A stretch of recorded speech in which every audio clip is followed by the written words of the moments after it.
Hey everybody, Alaskan Bobsled here. Welcome back to the channel. Guys, I'm going to be so honest with you right now. I am in a fed up state with DBD, Behavior Interactive, the whole thing. I'm just not a happy camper. I'm going to go over my opinion on the current state of Dead by Daylight and what I am personally not looking forward to in the future. What the fuck is this piece of shit? Since Dead by Daylight came out in 2016, there have been so many changes, updates, bugs, drama that have plagued this game since day one. Now, as a streamer and content creator for Dead by Daylight, I am constantly in the space of DBD, whether that's on stream, watching YouTube videos about it, going on Twitter. I'm constantly in the space where people are posting their content, their opinions, etc. Now, it's not the first time that Dead by Daylight has kind of had a downward trend, not just in the player base, but I think as I said previously, Dead by Daylight has had a fluctuation in the amount of players, but I think in the long run, they've had some of the most dedicated players that I've ever seen in any game ever before. Now, granted, there have been people who have left the game permanently. There are people who have taken a major break and then have come back. And there are people who have been sticking it out since day one, which are very few and far between at this point. But if you were to go on, say, Twitter and ask people what they think of Dead by Daylight, a good majority of the people will tell you that it is not fun, that is plagued with bugs, and that they would rather just quit the game. Now, the only thing with this is that a lot of people say that, and then they boot up Dead by Daylight the next day, just like I do. Now, granted, I'm not trying to be doom and gloom, but I'm trying to be realistic, and I'm trying to be honest with the players and with behavior in general. Right now, we're seeing a downward trend again, and in my opinion, it is very valid. Something to note that has been a pressure point for people is the Twitch shirt drama. Disappointed! Now, previously I made a video on this, and since then we have heard nothing in terms of updates, news, nothing. Now, I'm not very big on Twitch, TikTok, or Twitter, but I've tried to stay consistent with demanding information from behavior for this issue. If you were to look back and see who initially got the Twitch shirts, the majority of the people were just the top creators. Now, I could be wrong, but I have not seen anybody with a medium to low viewer base on any platform get enrolled into the program. Now, like I said, I could be wrong. I have not seen it. The only thing that I've seen more than anything were people asking for when the second wave was going to come. And you may be thinking, Twitch shirts? That's not a big deal. And to me personally, getting the shirt in DBD isn't the problem. It's the fact that it felt like almost a rug pull in a way, and that it was never really planned for anybody that wasn't already the 1% of Dead by Daylight. Now, this is no shade to anybody that has gotten the shirt. And in fact, there are people out there that already had the Twitch shirt beforehand who have advocated for DBD to go and look into the submissions.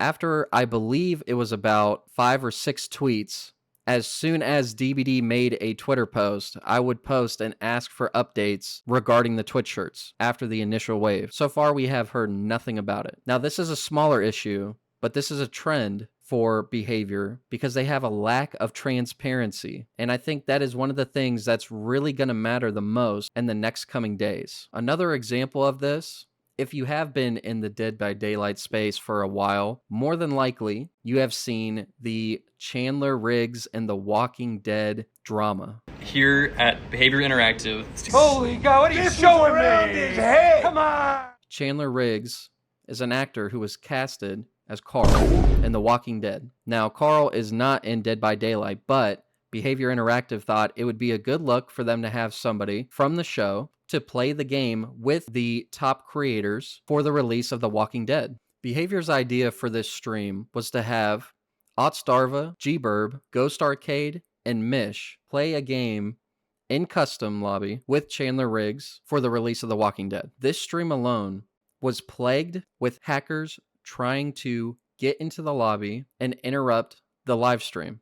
Otstarva early on saw that this was going on, and he tried to offer having some of his people that he knew and trusted fill the remaining lobby spots so that the hackers could not join. DBD's response to this was nothing. DBD's response to this was don't worry about it, essentially. They were not able to get a full game completed, and it was a very bad look on Behavior's behalf. There was even a point during the live stream where Chandler's microphone was muted, and they could not figure it out. Now, hey, you say this is bad, but really, this was a culmination of another issue as well. DBD's quality in its recent releases have been very subpar, to say the least. I understand that there is a team that is working on this stuff, and they are very dedicated, and this is not towards them at all. But I think this is more towards the quality assurance that DBD should be doing on their own. If you look and see the Walking Dead quote-unquote map, it is actually just a recycled realm with a single tile referencing The Walking Dead. One of the most sought after and asked for collabs. Now, me personally, I only watched The Walking Dead till about season 4, and then I got disinterested. But that doesn't mean that I didn't want this collab also in Dead by Daylight, because I knew there were so many people who had a passion and a want and a love for The Walking Dead to be in Dead by Daylight. These people were met with dissatisfaction. We are just a small indie company. This is a company that has many employees that all have a hand in making the gears turn for Dead by Daylight. The reaction for The Walking Dead alone was complete shock and disappointment.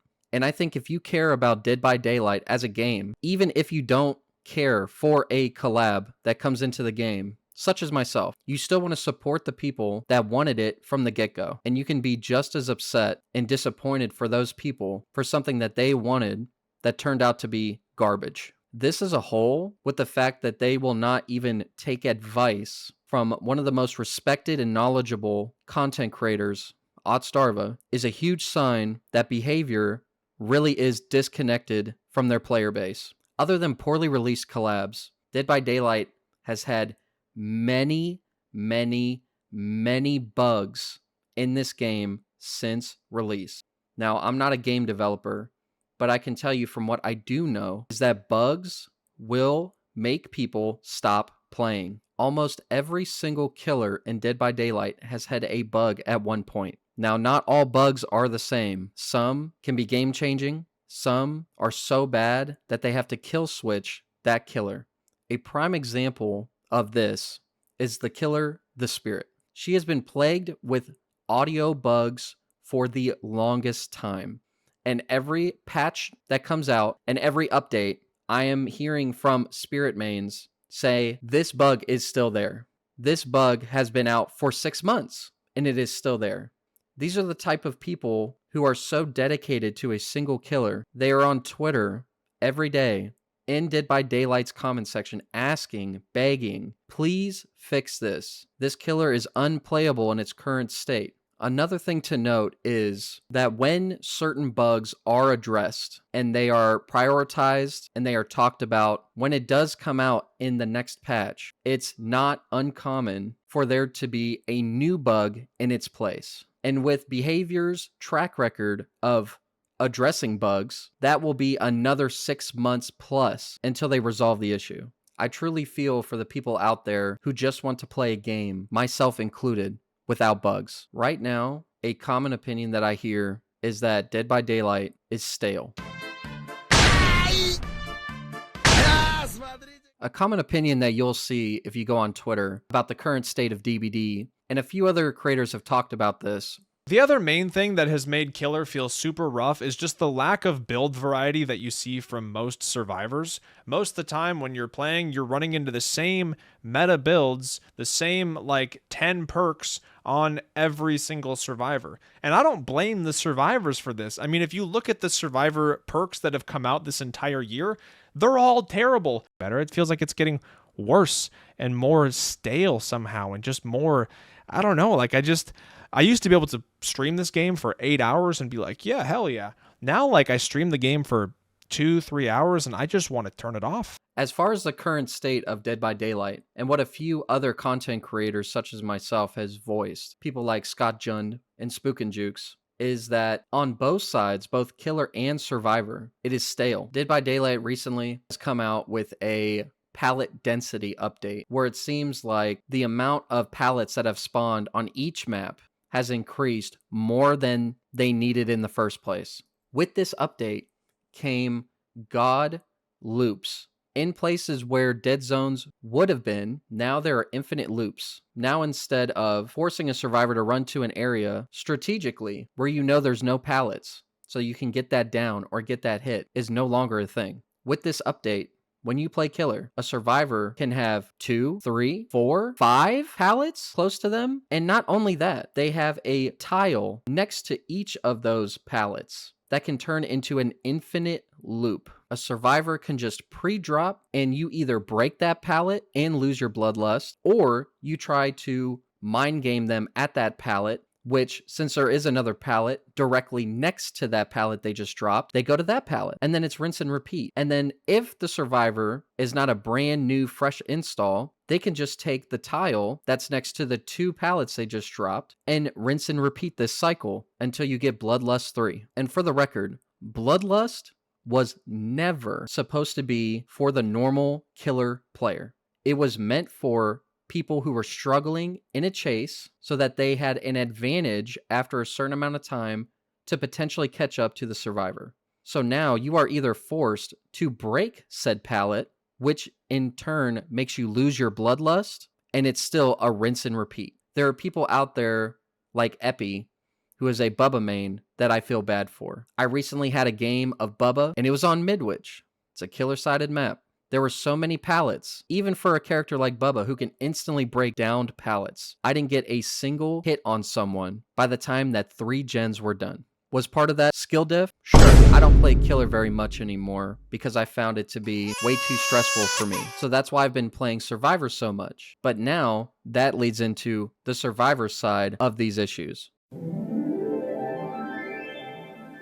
If you ask the standard person what you think an S-tier killer is, most of the time they'll say Nurse, Blight, Billy. The majority of the games that players are getting are S-tier killers. And it makes people think, oh, it's because killers want an easy game. And that may be true for some, but I think for a lot of people who came into the game to just have fun, maybe want to try silly builds, those people are now forced to play these S-tier killers for the most part. So now survivors will complain that all we are going against is S-tier killers, but really, and especially after this palette update, anybody below B is practically not worth playing if you actually intend to win. If you are not going into a killer game with the mindset that you would like to get a 3K or higher, you will not play any killers, maybe even below A. The time for silly, goofy builds are no longer for me. There have been many times where I have put on a silly build to be silly, to be goofy, and this was even before the palette update, where I'd get flamed in the endgame chat for having X build. And after years of that, I said, you know what? No matter what I play, I'm going to get flamed in the endgame chat. Killers are seeing palette after palette, making most A and below, making most B plus and below killers useless if you want to win. And for survivors, because of that, you're constantly seeing S-tier killers. Another thing that this ties into is the current state of perks in this game. Now, this has been talked about from Dead by Daylight before, that when they release new perks, they try to base this upon one perk being good and that you can use in different builds, a second perk that is more in between where it can have value, and then a third perk that is very situational. And usually I would say that's not a problem, but what it's actually turned out to be current day is that we're seeing a lot of the same perks being used over and over again, which has now been a complaint for both killers and survivors. Survivors will complain when they see a 4-gen regression perk having killer, which personally you don't need, but I would say at least 1 gen regression perk on every build. And for the killers, we were complaining about about off the record being broken and it being used so often, any kind of hit sustaining perks that would extend a chase, heck, even some exhaustion perks. If you were to boot up a game of Dead by Daylight, 9 times out of 10, the killer will have a gen regression perk, at least one in their build. And if you're playing killer, you're going to see med kits with syringes and styptics. You're going to see Dead Hard. You'll see Off the Record, though it did get nerfed recently, but they just buffed it slightly. This is the most common thing that people will see when they boot up the game. If the survivors have a mindset that they want to escape, you're going to see that. If you have a killer who has a mindset that they want to get a 3K or higher, they're going to run those perks. It's the same perks every game, and this is actually on the fault of behavior. With the release of new characters, 3 perks come out for each character. It is in my belief that at least one perk should change the meta in some way. It's going to keep the game fresh for both killer and survivor. There should be at least one perk that changes the meta. But if you look at the current release of the Cresu and V, the survivor, you can see that none of these perks are worthwhile at all. The only one I thought had some kind of value was V's perk, where if you are exhausted, your scratch marks disappear quicker. But even in a full build that has to do with being exhausted or losing scratch marks quicker, it seemed still not that crazy. Now, what's going on right now? The Halloween event.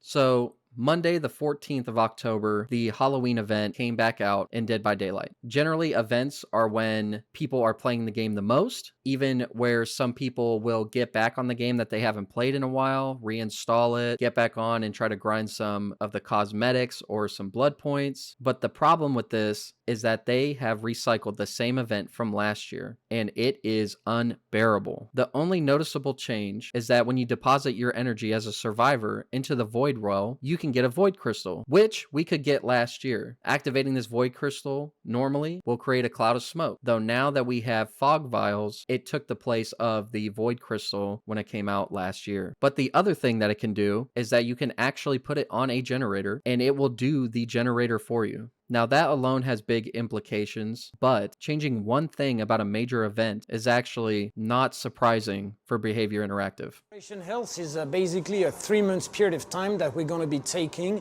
in order to fixing and repairing the game. With this event coming out, DBD has also come out and said that they're going to push back a release for the next chapter until January so that they can work on fixing the game. Now that is a great idea. I love that. I think that is something that should be top of mind. But also, this is where transparency comes in. We are going to be 3 months of no new content while they are quote unquote fixing the game. For the past couple days on Twitter, I've been asking for an update, for some transparency, for anything about what exactly they are working on from top to bottom priority. I have not heard anything so far, and it's getting to a point where I'm getting concerned that if everybody's hopes are not met 100%, it's going to lead to the actual death of Dead by Daylight. You take a group of people who have been fed up with the game for a long time, and you tell them, you're not getting anything new while we're fixing the game, but then they don't tell you what they are fixing. There was an original roadmap that they had posted a while ago going over what they were going to do before they push back the release. We are now in phase 2 of this quality of life update,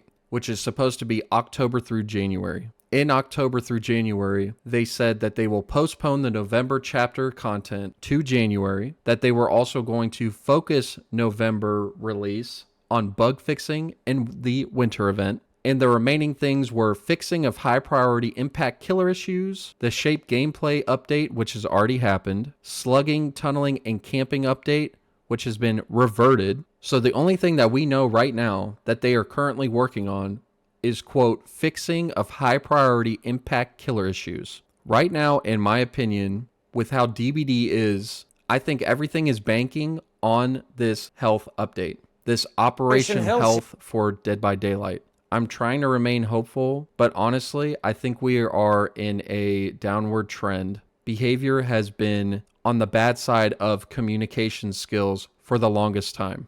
And most of the time, when you hear them talk about major changes, it is only after a mob will go after them with complaints on Twitter, Reddit, on the DBD forums themselves. That is the only time that we hear anything within a reasonable time, is when they get these complaints, and when they get them a lot. That is not how a company should operate. These things shouldn't just get put on the board to fix after so many people have complained about it. There are things that get done on behavior side that is tested in-house and somehow still makes it to live servers. Now, mistakes can happen. I can say that not every single thing was probably witnessed in their own PTB that's in-house, but there are things that came out, such as the most recent Dredge skin, which was a cosmetic winner in the art showcase. They told this artist who made this skin that they were going to have to change it a little bit so that it fit their own style. A lot of people hated how this skin was implemented into the game. It barely resembles what the artist originally drew. And not only that, when you have this skin on in-game, the left hand of Dredge blocks half of the screen. Now, this alone made people question if behavior actually tests these cosmetics before they get put into live servers. And you would think if this was the first time, it was probably just a simple mistake. But this has happened with a Deathslinger skin, and this has happened with an Oni skin, which I personally bought before people started reporting that you could barely see anything while you were wearing the skin. Does Dead by Daylight actually test these things before they go to live? This is something a company should do. DBD in a whole as a community is a very small and niche community, but they have some of the strongest, most dedicated players that I've seen in any game ever. Dead by Daylight is not a AAA title by any means, but there are people out there who play this game every day, who put out content on this game every day, who stream this game for other people every day. We have to hold behavior accountable, or they will just bulldoze their own community happy as can be. I don't think they're doing this on purpose, but only so many times can there be negligence while pleading ignorance before people are fed up and say enough is enough. Last thing I'll say, and that is the cherry on the crap sundae, is the most recent rift that came out, and I didn't hear a single positive thing about it.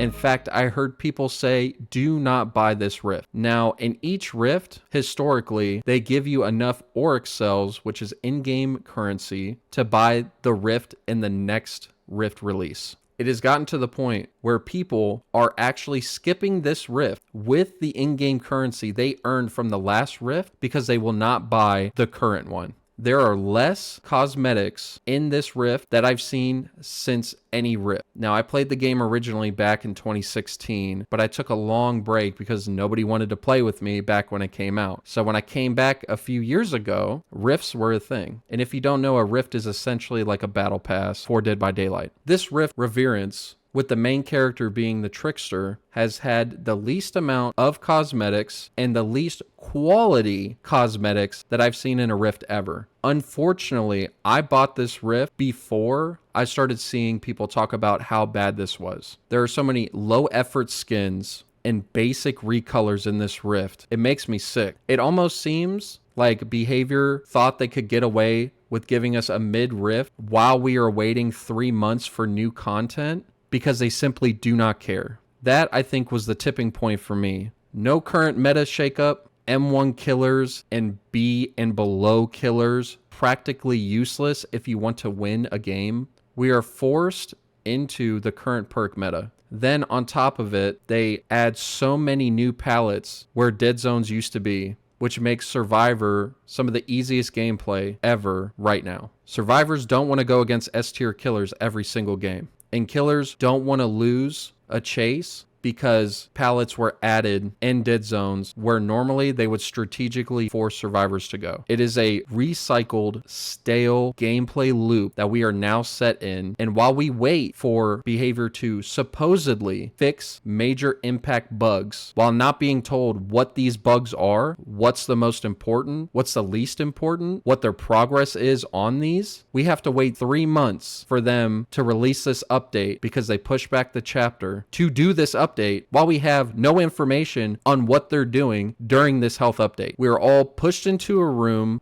door closed and locked, and being told, have patience that we're gonna let you guys out in 3 months. I want to believe that Behavior Interactive cares about the players who are playing Dead by Daylight every day. But with their track record right now, it is harder and harder for me to stick up for a game that is constantly plagued with bugs, poor choices, rarely any change, just to be told to have more patience and wait for more change, and to wait for a potentially good update. To sum up, Dead by Daylight and the Big 25, I would say, is at its most critical point. In my opinion, the game's future depends on whether Behavior can actually fix these issues while also listening to its players and follow through on their promises. The upcoming quality of life update, I mean, I would say is a good start, I guess, but only if it fixes the majority of the issues that people bring up every single day. I'm hoping in the future that this video can reach somebody at Behavior and that they know I'm not trying to steamroll them and I'm not trying to throw them under a bus, but I'm just trying to hold them accountable, not only as people who are working at this company every day, but as a whole, that they try to care about the people who play this game every day. We want honest communication. We want the game to feel fresh. We want to know that we are being heard and not just having cosmetics stuffed down our throat anytime there's an issue. There are people who no longer play this game anymore for these issues I've brought up, and there are going to be new people who play this game every day. If you want to bring people back and also keep people, be transparent, stop dangling cosmetic carrots in front of us, make sure our money is worth it in regards to rifts, care about your community, be more open about what you're doing and what you plan to do. Not everything in Dead by Daylight is about collabs. Collabs are great. We love seeing new characters. But if we didn't get a single collab anymore, but Behavior actually fixed Dead by Daylight and all of its issues, I wouldn't complain. I like to play Dead by Daylight because Dead by Daylight is Dead by Daylight. Any other game that's tried to have any kind of competition with it has failed. It truly stands alone in its category, and I think that because of that, Behavior has been lazy. They don't have the fire underneath them to do these major things because people aren't leaving to play different games in the same genre, but actually they're leaving to just different genres. It's the same exact thing. They think because they're not losing competition to another game in its category that they're not doing anything wrong. And that's just not the case. If Behavior can deliver on this front, there's a real chance DBD can not only stay at the top of where it's at, but also become an enjoyable experience for the people on both sides. There will be complaining on both sides, no matter what, but I think what we can do is at least fix the game, and if people are bickering at each other, killer to survivor, survivor to killer, blah, blah, blah, that's fine. But when survivors and killers get together as a group, and we tell Behavior together, you need to fix this game, that's when they're really going to do stuff. We need to be more vocal about what we are saying and temporarily put the killer versus survivor debacle to the side. We need to stick together as a community, hold this game to accountability, and ultimately save the life of one of the most loved and hated games to ever grace my eyes. Thank you everybody for coming here. I know this was kind of a ramble. If you have any kind of opinions that maybe I haven't covered in this video, please put it in the comments section below. Right now, I'm in between whether I want to stream this game anymore or make content on this. Everything is really banking on how this health update goes. I appreciate all of you. Whether you agree or disagree with me, please, I'd love to hear it down in the comments. You could always visit me if I am streaming this game on Twitch at Alaskan Bobsled. I hope everybody has a great day. Thank you for being here. And Behavior, do your job.